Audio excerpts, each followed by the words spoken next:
ତ ହରେ କୃଷ୍ଣ। ତ ସର୍ବପ୍ରଥମ ସବୁ ଭକ୍ତଙ୍କ ଚରଣ କମଳରେ ମୋର କୋଟି କୋଟି ପ୍ରଣାମ। ବାଞ୍ଛା କଲ୍ପତରୁଭ୍ୟଶ୍ଚ କୃପା ସିନ୍ଧୁଭ୍ୟେବ ଚ ପତିତାନାଂ ପାବନେଭ୍ୟୋ ବୈଷ୍ଣବେଭ୍ୟୋ ନମୋ ନମଃ। ଜୟ ଅନନ୍ତ କୋଟି ବୈଷ୍ଣବ ବୃନ୍ଦ की जय। जगद्गुरु श्रील प्रभुपाद की जय। पतित पावन गुरु महाराज की जय। श्रीमद् भगवत गीता की जय। तो बहुत बहुत धन्यवाद आपण समस्तଙ୍କୁ। तो आज रही साधुक संघ प्रोग्राम आपण समस्त ढेर सारा शुभकामना शुभेच्छा। तो आशा करुच्ची भलरे थे आपण समस्ते। तो आम समस्त परम सौभाग्य। तो आम अनंत कोटि ब्रह्मांडर अधिपति परात्पर परमेश्वर भगवान श्रीकृष्णकर चिट्ठी पढ़ुचे चिट्ठी है ना। आम समस्त भगवान ये भगवत गीता चिट्ठी सदृश। किंतु ये चिट्ठी एमितिका ये रहस्यमयी। ये समस्ते बुझीपारे आम ये गीता केवल जे हिंदू मान नुहे समग्र मानव समाज पाई समस्ते आर अधिकारी। किंतु से बुझीपार किए ना भक्त सीमे सखा चेती रहस्य ही एतत् उत्तम। हाँ, तो ये रहस्य को ये भगवत गीता भगवान बाणी रूपी जो चिट्ठी रूपी जो भगवत गीता को से ही बुझीपार जे भक्त वा सखा भगवान को प्रति जार संपर्क बढ़ती जी भगवान को मानुव अति कम भगवान को पूर्ण विश्वास तार थो।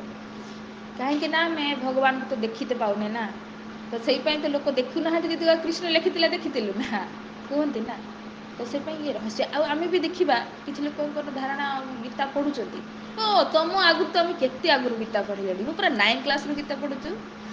किंतु तांको घरे अंडा माछ मांस नहेले भात चलुनी। किंतु गीता जो कौन पढ़ुचु बार बार मन संयम इंद्रिय संयम मन संयम इंद्रिय संयम आम पढ़ी आस ना बार बार ये कथा कहते ना बुझीपार ना। गीता पढ़िकी भी बुझीपारे कहीं ना जिते जा आम गुरु को आश्रय न रहीचे खाली गीता ये अच्छी समस्ते घर घर रखिंट पढ़िकी भी ए रहस्य को कहीं बुझीपार। तो से आमको भगवान को जी परम भक्त तांको आश्रय रही बुझते पड़ो। फिर कौन हम तांको आश्रय रही जिते बड़े आम यही योग साधना करवा चाहे आप ध्यान योग करूँ चाहे भक्ति योग करूँ। तो भक्ति तो आम युक्त रहा भगवान ये ज्ञान ये जो रहस्य को प्रकट करेंगे। आम गीता पढ़िकी रहस्य को बुझीपार रहस्य को भगवान ही भितर प्रकट करेंगे। स्वयं कहते कईटी दशम अध्याय यदि आम जा दशम अध्याय नवम सॉरी दशम 11 2टा श्लोक कहते तेषां सततयुक्ता भजतां प्रीतिपूर्वक ददामी बुद्धियोगम जेन माम उपजाति ते। जी सतत भाव मो सहित युक्त प्रीतिपूर्वक भजन कर फिर मुझे बुद्धि दे। तो 11 नंबर श्लोक कौन कहते नाशयामि आत्मभावस्थ तेषां अनुकंपार्थम अहम ज्ञान अजतम नाशयामि आत्मभावस्थ ज्ञान दीपेन भास्वता। हाँ, तो ज्ञानर दीप को जलैबे भितर नाशयामि आत्मभाव सबू अंधकार को नाशयामि नाश करदेवे आत्मभावस्थ फिर आम आत्मा को भाव माने अनुभव करें। एवं आम शरीर चेतना रहीचे ना सारा काम शरीर चेतना को लेकिन होची। तो किंतु से आम से आत्मा को अनुभव करें भगवान सब अहम ज्ञान अजतम तम माने अंधकार अज्ञान अंधकार को भगवान दूर करेंगे ज्ञान दीपेन भासता ज्ञानर दीप को जालिकी आम भितर। तो से रहस्य को आम से बुझीपार जिते आम सतत भाव में युक्त रहा से आज का श्लोक जदि आम शुणिले भगवत गीता 6 अध्याय 24 नंबर श्लोक तो दृढ़ता और विश्वास कहते कौन दृढ़तार और अखंड विश्वास सहकारे व्यक्ति योग साधन नियुक्त होगा उचित। से मिथ्याकर जात समस्त प्रकार भौतिक कामना को त्याग करने उचित एवं एहीपरि भाव में मन में समस्त इंद्रिय को सबु दिगरु संयत करने उचित। ताने दृढ़ता आउ जे भगवान कहले दृढ़तार सहित आउ अखंड विश्वास ये दीटा दरकार कहीं आम भगवान को देखुने गुरुदेव जहाँ कहते हाँ भगवान अच्छे तू देखिपार बस कर तू साधन लगी जा। तो फिर भगवान गुरु का आश्रय रही जिते आम दृढ़ विश्वास सहकार भक्ति जगह चली पड़ा आप चाहे ध्यान जगह भी चलतु କିନ୍ତୁ ଆମକୁ ବିଶ୍ୱାସକୁ ହଟେଇବାର ନାହିଁ, ଅଖଣ୍ଡ ବିଶ୍ୱାସ ରଖିବା ଦରକାର। ଆଉ ନିଶ୍ଚୟ ଏଠି ବହୁତ ସୁନ୍ଦର ଏଠି ପ୍ରଭୁପାଦ ପରଫେକ୍ଟରେ କହୁଛନ୍ତି ଯେ ତାହେଲେ କ'ଣ କହିଲେ, ସେ ଯେ ଦୃଢ଼ବତ ତା ପାଖରେ ବିଜୟ ସୁନିଶ୍ଚିତ। ଦୃଢ଼ତା ଯଦି ନାହିଁ, ଆମେ ଅଧା ବାଟରୁ ଖସିଗଲେ, ନାହିଁ ତ କାହିଁକି ଅନୁଭୂତି ହେଉନି, ବହୁତ ଦୁଃଖ ଜୀବନରେ ଆସୁଛୁ, କୃଷ୍ଣ ଆମର କ'ଣ ଶୁଣିଲେ, ଆମେ ତ ସବୁ ଦେବୀ ଦେବତା ସମସ୍ତଙ୍କୁ ଛାଡ଼ିକି ଆସିକି ଭଗବାନଙ୍କ ଶରଣ ନେଇଥିଲେ, ଆରେ ଆମେ ତ ସବୁଠୁ ଆଗରୁ ବରଂ ଭଲ ଥିଲେ, ଏବେ ତ ବେଶୀ କଷ୍ଟ, ନାଇଁ ତ ଗଲା। ତ ସେଇପାଇଁ ଭକ୍ତି ଯୋଗରେ ଯେମିତି ରୂପ ଗୋସ୍ୱାମୀ କହୁଛନ୍ତି, ଉତ୍ସାହ ନିଶ୍ଚୟ ଧୈର୍ଯ୍ୟ ତତ୍ତତ୍ କର୍ମ ପ୍ରବର୍ତ୍ତନାତ୍ ସଙ୍ଗତ୍ୟାଗ ସତ୍ବୃତ୍ତି, ଇଏ ଯେଉଁ ଗୁଣ ଆମ ଭିତରେ ତ ଆସିବ, ଫିର ଆମେ ଦୃଢ଼ତାରେ ଆମେ ଭକ୍ତି ରାସ୍ତାରେ ଚାଲିପାରିବା। ନିଶ୍ଚୟ ମୁଁ ଭକ୍ତି କରୁଛୁ ନା, ଅବଶ୍ୟ ରାଖିବେ କୃଷ୍ଣ ବିଶ୍ୱାସ ପାଳନ। ତ ମୁଁ ସବୁ ଛାଡ଼ିକି ଭଗବାନଙ୍କ ଶରଣରେ ଅଛି, ତ ଭଗବାନ ରକ୍ଷା କରିବି, ନିଶ୍ଚୟ କରିବି। ତ ଇଏ ବିଶ୍ୱାସ ହେବା ଦରକାର। ଆମେ ଯଦି ଶାସ୍ତ୍ରକୁ ଦେଖିବା, ରାମାୟଣକୁ ଯିବା, ତ ଆମର ଯେଉଁ ମା ସବରୀ, ତାଙ୍କଠୁ ଧୈର୍ଯ୍ୟବାନ କିଏ ଅଛନ୍ତି? ଆମେ ତ ଏବେ ମାତ୍ର 100 ବର୍ଷର ଉମର ନା କଳି ଯୁଗରେ, ତ ତ୍ରେତୟା ଯୁଗରେ ସେ ଥିଲେ। ତ୍ରେତୟା ଯୁଗର ମଣିଷର ବୟସ ଥିଲା 10,000 ବର୍ଷ ବିତିଗଲା।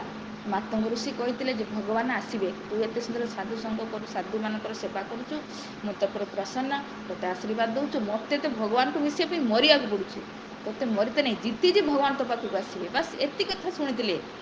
ସେଇ ବିଶ୍ୱାସର 1000 ବର୍ଷ ବିତିଗଲା। ସେଇଭଳିଆ ରାସ୍ତାକୁ ଫୁଲରେ ସଜେଇବା, ଫଳ ଫୁଲ ନେଇକି ଆସିବା, ଆଜି ରାମ ଆସିବେ, ଏଇ ଭାବରେ ବାସ୍ ରାମ ଚିନ୍ତନରେ ରହୁଥିଲେ। ତ ସ୍ୱାମୀ ଦେଖିଲେ ସେଇ ଦୃଢ଼ତା ବିଶ୍ୱାସ ଯୋଗୁରୁ ଗୁରୁଙ୍କର ବଚନ କେହି ସେ ହାରିଗଲେ ନାହିଁ। ଗୁରୁ ବି ଝୁଟା, ମାସେ ଗଲା, ବର୍ଷ ଗଲା, କାହିଁ ତ କେହି ଗୁରୁଦେବ କିଛି ତ ନାହିଁ, ଭଗବାନ କିଛି ନାହିଁ, ଗୁରୁ ବି ଝୁଟା, ତାଙ୍କ କଥା ବି ଝୁଟା। ନାହିଁ, ଗୁରୁଦେବ କହିଛନ୍ତି ମାନେ ତାଙ୍କ କଥା କେବେ ବି ସିଏ ଅବିଶ୍ୱାସ କଲେନି, ନିଶ୍ଚୟ ଆସିଲେ। ତ ଏଇଗୁଡ଼ା ଶୁଣିଲେ କ'ଣ ଆମ ଭିତରେ ପ୍ରେରଣା ଜାଗୃତ ହୁଏ। ତ ଆମେ ଦେଖିବା ଆଜିର କଥାରେ ବହୁତ ସୁନ୍ଦର ଘର ଚଟିଆ କଥା କହିଲେ। ସେ ଘର ବନେଇଥିଲା କେଠି? ସମୁଦ୍ର କୂଳରେ। ଛୋଟ ଛୋଟ ପୌଦା ନଥାଏ ନା, ତ ସେଇଥିରେ ତାର ଛୋଟ ଘୋସଲାଟେ ବନେଇଥିଲା, ଅଣ୍ଡାଟେ ଦେଇଥିଲା, ତାର ଗୋଟେ ସଂସାର କରିଥିଲା। କିନ୍ତୁ ଦେଖିଲା ବେଳକୁ ସମୁଦ୍ର ତାର କ'ଣ ଢଉରେ ନେଇ ତାକୁ ଖସେଇ ନେଇଗଲା। କିନ୍ତୁ ଦୃଢ଼ତା କ'ଣ? ସମୁଦ୍ରକୁ ଶୁଖି ଭାବିପାରିବା, ଚିନ୍ତା କରିବା ଦରକାର। ତାର ଘର ଚଟିଆ ପୁଣି କେତେ ଛୋଟ ପକ୍ଷୀଟେ, ତା ଥଣ୍ଟର କେତେ ବିନ୍ଦିଏ ବୋଧେ ପାଣି ଉଠିବ, କିନ୍ତୁ ସେ କେତେ ମୋତେ ଅଣ୍ଡା ଦରକାର, ସାଲିସରେ ମାଗିଲା, ଭାଇ ମୋ ଅଣ୍ଡା ଫେରେଇ ଦେ, ସେ ତ ଫେରେଇଲାନି, ତ ମୁଁ କ'ଣ ନେଲା, ମୁଁ ଶୁଖେଇବି ଆଉ? ତା କଥାରେ ସମସ୍ତେ ହସିଲେ, ଆରେ ବାବାରେ, ତୁ ଘର ଚଟିଆ ପୁଣି ସମୁଦ୍ରକୁ ଶୁଖେଇବୁ? ବାସ୍ତବିକ ହାସ୍ୟାସ୍ପଦ କଥା। ତ ଆମେ କାହିଁ, ଭଗବାନ କାହିଁ, ତୁ ଭଗବାନକୁ ଜିତିଯିବୁ? ତ ସେଇଭଳିଆ କଥା ଏଠି ବି ଆସୁଛି ନା। ତ କିନ୍ତୁ ଯଦି ଦୃଢ଼ତା ଆଉ ବିଶ୍ୱାସ ଅଛି, ତ ଭଗବାନ ଚାଲି ତମ ପାଖକୁ ଆସିବେ। ତ ବାସ୍ତବିକ ଦେଖିବେ ସାହାଯ୍ୟ କିଏ କଲେ? ଗୋଟେ କଥା ଖବର ପହଞ୍ଚିଗଲା ଗରୁଡ଼ ପାଖରେ, ଗରୁଡ଼ ଆସିଲେ, ଆରେ ମୋ ଭଉଣୀର ଏତେ ଦୃଢ଼ତା, ଖୁସି ହେଇଗଲେ ତାର ଦୃଢ଼ତା ଆଉ ତାର ବିଶ୍ୱାସକୁ ଦେଖିକି। ତ ସେ କହିଲେ, ଦେଖ ଫେରେଇ ଦେ, ସାଲିସର ଫେରେଇ ଦେନେ ତ ଘର ଚଟିଆ କାମ ମୁଁ କରିବି। ଡରିଗଲା, କାରଣ ଗରୁଡ଼ ତ ସମର୍ଥ। ତ ପୁଣି ସେ ଆସିକି ଅଣ୍ଡା ଦେଇଦେଲା। କହିବାର ଅର୍ଥ, ଯେତେବେଳେ ଆମେ ଭକ୍ତି ଯୋଗରେ ଚାଲୁ, ଅବଶ୍ୟ ଏଠି ଦେଖିବା ଧ୍ୟାନ ଯୋଗ, ଜ୍ଞାନ ଯୋଗରେ କିଏ କ'ଣ ସାହାଯ୍ୟ କରିବ? କେହି ସାହାଯ୍ୟ କରିପାରିବେନି, କିନ୍ତୁ ଭକ୍ତି ଯୋଗରେ ସାହାଯ୍ୟ କରିବା ପାଇଁ ସମସ୍ତେ ଅଛେ। ଆମେ ସମସ୍ତେ ଅଛି। ଗରୁଡ଼ ଆସିକି ସାହାଯ୍ୟ ଯେମିତି କଲେ, ଭକ୍ତିରେ ଜଣେ ଯେତେବେଳେ ପାଦ ଦିଏ ବା କରିବା ପାଇଁ ଚେଷ୍ଟା କରେ ଭଗବାନ ପାଇବା ପାଇଁ, ଫିର୍ ସାରା ଭକ୍ତ ସମାଜ ତାକୁ ସାହାଯ୍ୟ କରନ୍ତି, ଭାଇ କର। ମୁଁ ବି ଦେଖିଛି, ଆମେ ତ ଭାବୁ ଯେ ଆଙ୍କର ଭକ୍ତି କଥା ଆରମ୍ଭ ହେଲା ମାନେ କେବେ ସୁଧରୁଅ, ଆଗେ ଖାଇବାରୁ ଆରମ୍ଭ ହେଇଯାଏ। ଭାଇ ଯେତେବେଳେ ନାମ କରୁଛେ, ଆଗେ କହିବା ନାହିଁ ତମେ ସେଗୁଡ଼ା ଖାଅନି, ସେଗୁଡ଼ା ଖାଇବା କଥା ନିଏ, ମାଛ ମାଂସ ଏସବୁ, ଆରେ ଠିକ୍ ଅଛି, ମାଛ ମାଂସ ଖାଇବନି, ପିଆଜ ରସୁଣ ବି ମନା, ରସୁଣ ନହେଲେ ଶାଗଟା ଛୁଙ୍କିବା କେରକ ଆସେ ନା ମନରେ। ତ ଫିର ଆମେ ଡାକୁ, ଆସ ପ୍ରସାଦ ଖାଅ, ଦେଖ ସେ ବିନା ରସୁଣରେ କେମିତି ଶାଗ ହେଉଛି, ସେ ଖାଅ, ସତ ତ ବଢ଼ିଆ। ତ କିଏ ସାହାଯ୍ୟ କରୁଛି? ଆମେ ତାଙ୍କୁ ଡକଉ, ପ୍ରସାଦ ଖୁଆଉ, ଖାଇକି ଦେଖ। ତ ଫିର ସେ ଖାଉଛନ୍ତି, ବହୁତ ସୁନ୍ଦର ତ ଲାଗୁଛି, ଫେର ସେ ନିଜେ ଟ୍ରାଏ କରୁଛନ୍ତି। ତ କ'ଣ ଭକ୍ତି ଜାଗାରେ କ'ଣ ସମସ୍ତେ ହେଲ୍ପଫୁଲ୍, ସମସ୍ତେ ହେଲ୍ପ କରନ୍ତି, ସାହାଯ୍ୟ କରନ୍ତି। ଆମେ ବି ଆଜି ଭକ୍ତି ରାସ୍ତାରେ ଆଗକୁ ବଢ଼ିଲେ ଭକ୍ତ ସଙ୍ଗରେ। ତେଣୁ ଭକ୍ତି ଯୋଗ ଯେମିତି ପର୍ପଟରେ ପ୍ରଭୁପାଦ ଲେଖିଲେ ଯେ କଷ୍ଟସାଧ୍ୟ ହେଇପାରେ, କିନ୍ତୁ ଇଏ ତାର ଫଳ ନିଶ୍ଚୟ ପ୍ରଦାନ କରିବ, ଏଥିରେ କୌଣସି ସନ୍ଦେହ ନାହିଁ। ଆଉ ଯେତେବେଳେ ଆମେ ଯେମିତି ଲାଷ୍ଟ ଲାଇନ୍ରେ କ'ଣ କଲେ, ଯେଉଁମାନେ ନିଜକୁ ନିଜେ ସାହାଯ୍ୟ କରନ୍ତି ସେମାନଙ୍କୁ ଭଗବାନ ସାହାଯ୍ୟ କରନ୍ତି। ନିଜକୁ ନିଜେ ସାହାଯ୍ୟ କରିବା ମାନେ ଯେତେବେଳେ ସାଧୁ ସଙ୍ଗରେ ଆସିଲେ, ଯେତେବେଳେ ମନୁଷ୍ୟ ଜୀବନର ଉଦ୍ଦେଶ୍ୟକୁ ବୁଝିଲେ, ସେତେବେଳେ ଆମେ ନିଜକୁ ସାହାଯ୍ୟ କରିବା। ମାନେ ପ୍ରଥମ ହେଲା ବ୍ରହ୍ମ ମୁହୂର୍ତ୍ତରେ ଉଠିବା, ଆଉ ସେଇଟା ହୁଏନି, କାହିଁକିନା ଅଭ୍ୟାସ ତ 9ଟା ଯାଏଁ ଶୋଇବାର, ଆଉ ତାକୁ କହିବ 4ଟାରୁ ଉଠ, କେତେ ବଡ଼ କଷ୍ଟ କାମ, ଏଇଠି ଆଉ ତପସ୍ୟା ଆରମ୍ଭ ହେଇଯାଏ। ତ ସେତେବେଳେ କ'ଣ ହୁଏ, ଭକ୍ତମାନଙ୍କର ସାହାଯ୍ୟ ମିଳେ। ଭାଇ ଫୋନ୍ କରିକି ଉଠେଇବେ, ଉଠି ଯାଅ, 4ଟା ବାଜିଗଲା, ଉଠ।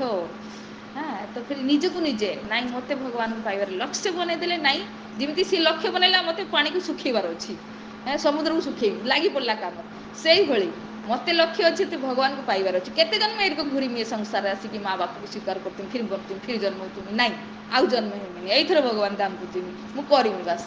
ତ ନିଜେ ନିଜକୁ ତ ସାହାଯ୍ୟ କରିବା, ଉଠ ସକାଳେ ଉଠିଯାଅ, ତ ଫିର୍ ବାସ୍ ଆରମ୍ଭ କରିଦେବା ଭକ୍ତିରେ। ଫିର୍ ଯେମିତି ଗରୁଡ଼ ସାହାଯ୍ୟ କଲେ ନା, ତ ଭକ୍ତମାନେ ସମସ୍ତେ ଅଛନ୍ତି, ଆମେ ସମସ୍ତେ ଅଛନ୍ତି, ଯେତିକି ଆମେ ଏଇଠି କେତେ ଜଣ ଆଜି ଅଛନ୍ତି, ତ ବହୁତ ସୁନ୍ଦର। ତ ଆମେ ସମସ୍ତେ ଅଛେ ଆପଣଙ୍କୁ ହେଲ୍ପ କରିବା ପାଇଁ, ଆପଣଙ୍କୁ ହାତ ଧରିକି, ଯେମିତି ପ୍ରଭୁଜୀ କାଲି ଜଣେ ପ୍ରଭୁଙ୍କୁ ବୁଝାଉଥିଲେ, ଏ ଭକ୍ତି ରାସ୍ତାରେ କ'ଣ ଜଣେ ଉପରୁ ଟାଣୁଥିବ, ଆଉ ଜଣେ ତଳୁ ଧକ୍କା ଦେଉଥିବ, ଇଏ ଭକ୍ତି ରାସ୍ତା। ଜଣେ ଉପରୁ ଟାଣୁଥିବ, ଆମେ କାହିଁକିନା ପାହାଡ଼ ଯଦି ଭାବ ଉଠିବା କେତେ କଷ୍ଟ, ତ ବାସ୍ ଜଣେ ଭକ୍ତି ରାସ୍ତାରେ ଆମେ ସମସ୍ତେ ଚାଲିଛେ ନା, ଯିଏ ଉପରକୁ ଗଲାଣି ସେ ହାତ ଧରିବ, ଜଣେ ପଛରୁ ପେଲିବ, ଚାଲ। ତ ନିଶ୍ଚୟ ଆମେ ଆମ ଯେଉଁ ସଂକଳ୍ପରେ କୃତକାର୍ଯ୍ୟ ହୋଇପାରିବା। ତ ବାସ୍ ଦରକାର କ'ଣ, ଲକ୍ଷ୍ୟ। ସେ ଲକ୍ଷ୍ୟ ବନେଇଲେ ମୁଁ ପାଣିକୁ, ମୋତେ ଅଣ୍ଡା ଦରକାର, ମୋ ଛୁଆକୁ ତୁ କାହିଁ ନେଇକି ଯାଇଛୁ, ମୋତେ ଦରକାର ନା ପାଣି ଶୁଖେଇଲି। ସେଇଭଳି ଯଦି ଆମେ ଭାବିବା ମୋତେ ଦରକାର, ଭଗବାନ ଦରକାର ମୋତେ, ଆଉ ଏଇ ଜୀବନରେ ଦରକାର, ଥରେ ସଂକଳ୍ପ ନେଇ ନେବା, ଫିର୍ କ'ଣ କରିବା, ଆଉ ଚାଲି ପଡ଼ିବା, ଫିର୍ ଭକ୍ତମାନେ ଅଛନ୍ତି ସାହାଯ୍ୟ କରିବା ପାଇଁ। ତ ନିଶ୍ଚୟ ଆମେ ଆମ ଭକ୍ତି ରାସ୍ତାରେ କୃତକାର୍ଯ୍ୟ ହୋଇପାରିବା।